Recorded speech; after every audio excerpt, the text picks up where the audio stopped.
Update. Am I the a-hole for siding with my dad in my parents' divorce even though he cheated? Original post. I listen to a lot of people read Reddit stories, but I've never used the platform myself. I'm in a situation where I feel I have no one else to turn to, so I made this account and I'm asking strangers on the internet. I am 15 male and the oldest of 3. My brother is the middle, 11 male, and my sister is the youngest, 8 female. My family has always been kind of messy, and I knew that from the beginning. But growing up, I always felt outcasted by my mother and her side of the family, which is mostly just her sisters since my mom isn't close with her parents. I noticed this more as my brother and sister got older. It was like night and day. For example, at school, if I made some crappy painting, my mom wouldn't even look at it. But I noticed that now, with my brother but especially my sister, anything she makes is treated like it was touched by the hand of God itself and gets displayed everywhere.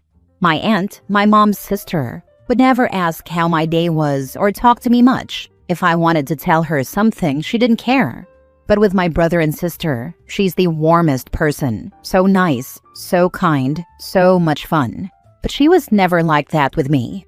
My mom would sometimes not even set a plate for me at the table, and I had to get my own. One year, in a family Christmas card, she used a picture without me in it. I used to hear my mom and dad fight about this a lot, especially when I was younger. My dad would always ask her to try, and I think it's finally clicked for me now that I might be part of the reason for this divorce, apart from the cheating.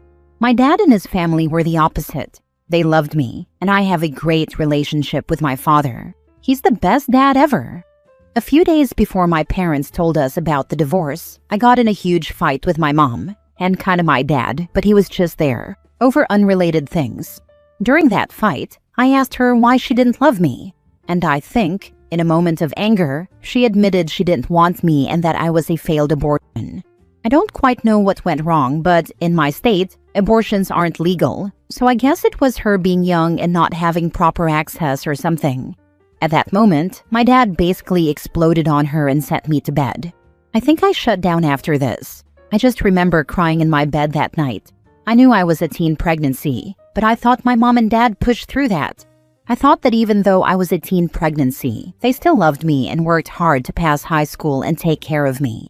When my parents sat us down and told me and my siblings they were getting divorced, I felt numb.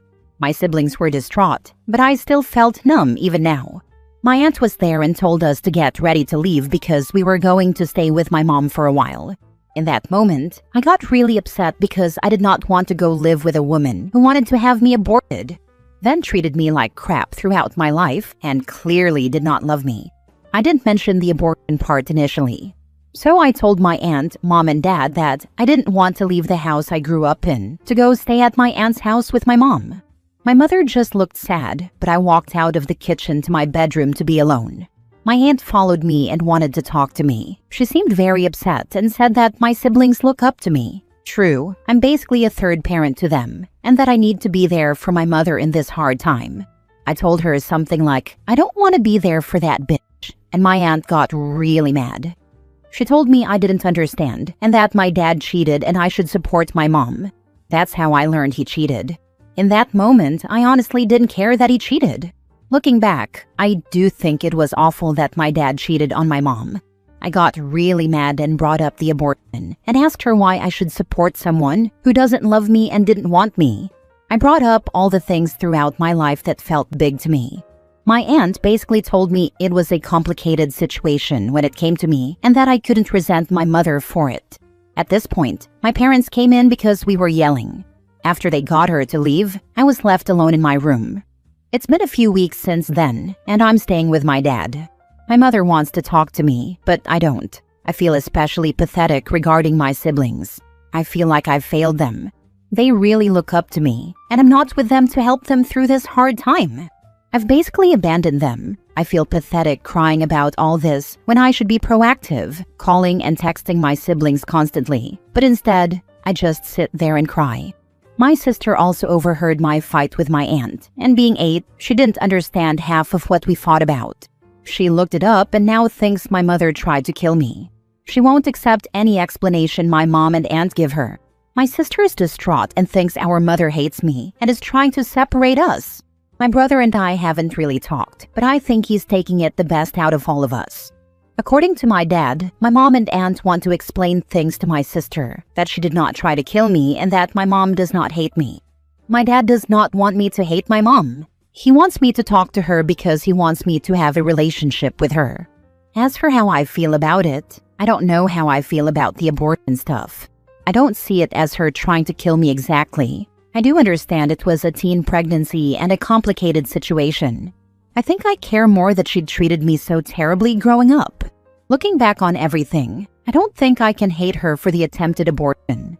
She was a scared teenager. I think I just hate her for treating me so differently and rather badly compared to my siblings growing up, and I don't want to talk to her again. As for my dad cheating, he was wrong for it. But when I look at him, I can't bring myself to truly care. And I know that makes me terrible, but I feel so conflicted. I love my dad. He's been nothing but supportive of me, in the best way a father can. But I don't want to talk to anyone. I've hardly spoken to any of my extended family, hardly spoken to my siblings, and I feel so lost but also right about my decision. Yet also like a total a-hole because my dad's a scumbag for cheating. But he doesn't act like one, and I'm supporting him even though he cheated. I'm sorry for how long this was. Am I the a-hole? I need someone to give me the cold, hard truth. Now for the top comments before reading the update. Not the a-hole. You siding with the parent who has always loved and treated you well, versus the one who has othered you your entire life, makes total sense. And you have every right to not want to see your mom right now. You are the third parent, and if she's missing anything right now, it's likely your labor. 2 kids are a lot, and it's about time she found that out. She's resented you all your life while you loved her all of yours. That's a hard thing to forgive, and it's best you don't try right now. Talk to your dad about having your siblings visit you at the house. I'm sure they miss it and you. But also talk to him about the affair. What exactly was his intention? Was this a one-time mistake on his part, or did he eventually plan on moving this woman into the house? Because him letting your siblings go makes sense since they're underage, and I assume he works. It just seems odd your mom gave up rights to the house by moving out and intended to take all of you with her. That was either to punish him or by his request. You need to know which in order to plan accordingly. She moved out because I don't know the logistics, but it's either my family doesn't actually own the house and we just live in it, and my grandparents on my dad's side own it, or my dad owns half the property. Either way, it's an inherited property from my great-grandparents, and as far as I know, my mom's name isn't on any documents for it, so I think that means my grandparents probably own it. A part of me believes I am only a third parent to her, and another part wants to believe that she weirdly misses me. Because like someone else commented, maybe me laying it out to her made her open her eyes. I don't really want to know the logistics of Dad's affair, but I'll definitely ask if the woman will be moving in, because I don't think I'll feel good about that. As for why she expected to take all of us, I think in terms of how close we are to the parents. I'm close with my dad, my brother is extremely close to my mom, and my sister is kind of caught in the middle. I think it's also just typical, or at least from what friends have said, that kids go with the mom until custody arrangements are made. Either way, a lot of people are saying to talk to my father about moving forward, and I think I will. Thank you for your advice. Now for the update. A small update from the original post. I hardly slept last night and I felt terrible at school, so my dad picked me up and we went out to lunch. When we got home, I finally had built up enough courage to ask him questions about what was on my mind and things brought up by people in my post. The conversation was surprisingly productive and honest. I mentioned in a comment on my original post that in my family we never really talked about hard things or feelings. But basically, my dad and I had a conversation like this. I asked my dad about his affair partner and basically what happened there. This was something I wanted to know but also didn't, but I still decided to ask in case she would be moving in. My dad explained that his affair went on for 5 months, that he felt drained with my mother, and that he made a terrible decision. He said the affair was discovered not because my mom went through his phone or anything, but because he confessed. The longer it went on, the more disgusting my dad felt. He said he felt like a terrible father coming home to his kids after cheating on their mother. My dad says he is not going to be talking to the woman anymore at all and plans on not dating or marrying anyone new until my siblings and I are all adults. The next thing I asked about, which I didn't really mention in the post, was his part in my mom trying to end the pregnancy and what happened back then. He said he actually didn't know she was pregnant until about 1 to 2 weeks before I was born. He also explained the gist of what my mother told him, but my dad doesn't know the exact details, so everything I say here is all he knows as well. My mom found out she was pregnant at 16 or 17 years old and told my aunt. They panicked, but my aunt tried taking my mother to get an abortion. My mom's parents found out and did not allow my mother to end the pregnancy. Even after that, my aunt still tried again to help my mom get an abortion, but this second attempt was discovered. And after that, my mom's parents sent my aunt to live with relatives until after my mom gave birth. That's what happened, so I think that means I'm not technically a failed abortion, just a prevented one. I don't think it makes much of a difference though. On the brighter side, my grandparents are going to take my siblings and me out this weekend to do some fun stuff to take our minds off all the chaos. I'm looking forward to that, since I hope that with my grandparents around, I won't have to answer many questions. And of course, I get to see my siblings.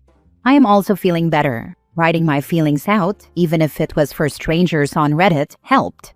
I did not bring up the topic of therapy with my father like many people suggested, but I am going to write my mom a letter and start journaling. Despite what many people said, I am going to have a conversation with my mother after I give her my letter and she reads and processes it. I don't know when that will be, but probably soon. I want to thank everyone who commented on the original post. I don't think I even read through half the comments, but almost all the ones I did read had great advice. Many people asked me to update them, so here it is. I don't know if I did the update correctly since this is my first time using Reddit. This is a nice update. I'm glad you had a good conversation with your dad. This is another sign that you've made the right decision for you. He's clearly a safe space for you when your mom isn't. On that note, did you ask him about how her neglect of you affected their marriage? You indicated in your last post that you saw it, so I was wondering if it came up. I suspect it is at the root of what pushed your dad to the affair. It wouldn't excuse cheating, but it would be a very understandable explanation. We did talk about that, but I didn't want to make the update too long, and it was mostly my father just apologizing a lot. He didn't mention it being the root of the affair, but I don't know what goes on inside his head. He didn't really give me a reason for the affair, but I think I'm okay not knowing one. People make mistakes, but at least your dad owned his. I truly understand why you felt unloved by your mom, and I applaud you for thinking about having a conversation with her. Perhaps she will finally own up to her mistreatment of you over the years, which may be harder to forgive. Last story. Am I the a-hole for not completely changing my kid's life just to accommodate her father? I, 35 female, was with my ex, Tom, 40 male, for a few years before having our daughter, 10 female. When she was a few weeks old, he moved out and in with another woman, and he has rarely been involved since. I finally put him on child support a few years ago, and you'd think he was father of the year for paying $300 a month. He never really had custody. I never kept her from him, but I wasn't going to chase him around trying to force him to be involved. Last year, he remarried Peggy, 45 female, and is now asking for more custody. Obviously, I talked to my daughter's therapist and agreed to every other weekend for now. I'm not forcing my kid to change her life just because Tom now wants to play family. The problem is that Tom and Peggy's house is just miserable for my daughter. I'm trying to keep her positive about it, but honestly, they're just not the kind of people or behavior she's used to. They yell a lot, don't care about hygiene or keeping a clean house, nothing CPS would do anything about, but it does not meet normal standards, much less mine, and she hates Peggy's kids. There are 5 kids total, but 2 are older and out on their own. Peggy still has a 17-year-old son, a 12-year-old daughter, and a son my daughter's age, and they're basically feral. There's just no supervision over there. They're always on their phones, and there's no structure. My daughter plays soccer, and they were 45 minutes late to her game last weekend and didn't think it was that big of a deal. She was texting me freaking out that she'd be late, and when I called Tom, he screamed at me for calling. Tom and Peggy also live out in the boonies. It's about a 25 to 30-minute drive from my house to theirs. I told him when he started coming around that I had no intention of driving hours or changing any aspects of our lives to accommodate him, and he promised it wouldn't be a problem. Now here we are, and he's saying we need to set up a meeting point or switch off handovers. I'm already mad that my daughter needs to be in a car for so long just because Peggy needs to have a lot of property. I told him no way. He was the one that chose to live so far from us. He can do the driving. Finally, his most outrageous request has been to take my kid out of her school. She got into our district's competitive magnet school. It's not easy, and we both worked hard for it. Me filling out the forms and setting up meetings, her earning admission on her own merits. Tom says that his stepkids, that he's apparently adopting by the way, are jealous of what my daughter gets to do at school, and he wants to enroll her in their public school. Not happening. My daughter has male role models, ones who actually care about her well-being and not just social media clout. Tom can say he'll go to court, but I'll believe that when I see it. He has no gumption, and honestly, I doubt a judge would side with him anyway. I've always had full custody, have never kept her from him, but I need to stick up for my kid. Does that make me the a-hole? Stop these visits. Lawyer up. Your daughter isn't happy going there. What are you doing? Her opinion counts. If she doesn't want to go, she shouldn't have to. Make sure you tell the school he is not allowed to move her out. My ex did that while he had the child in August and just brought her to the new school on the first day, then told me, talk to your lawyer. He can't just swoop in now and start demanding changes to your systems. It's causing your daughter distress. Have her discuss this with her therapist if she has one. Good luck and good for you keeping your little girl stable and safe. Not the a-hole. I have full custody, legal and decision-making, so he couldn't do that. I did get her a therapist for all of this, but can only afford for her to see her monthly.